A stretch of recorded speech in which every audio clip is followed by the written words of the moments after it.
If you feel financially behind right now, there's actually a good chance there's nothing really wrong.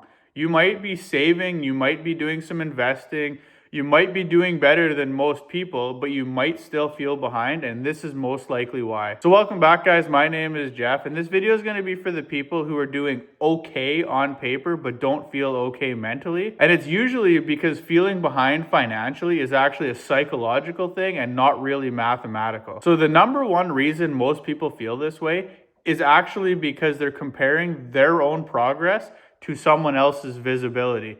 You're comparing your lives to someone's visible moments. So you will see cars, you'll see vacations, you'll see houses, you'll see spending.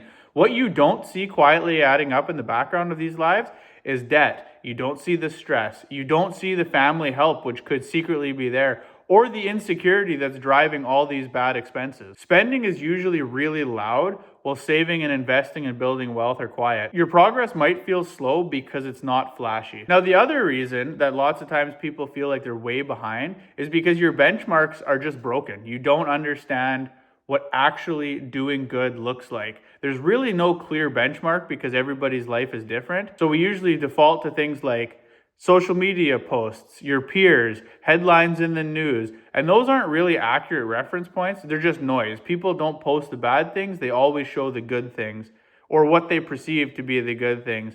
Without your own real definition of progress, you might actually always feel behind the people around you. Now, the third biggest reason is lifestyle creep is always hiding any sort of progress. If your income's rising, so are your expectations typically. So the more you make, you're also upgrading your housing, you upgrade your vehicle, you upgrade your habits. Nothing really feels different at the end of the day if you have the exact same amount of money at the end of every month to show for it. You may be moving forward, but you keep moving the finish line as well. The fourth reason that everything may make you feel like you're behind is building wealth is usually a very slow process.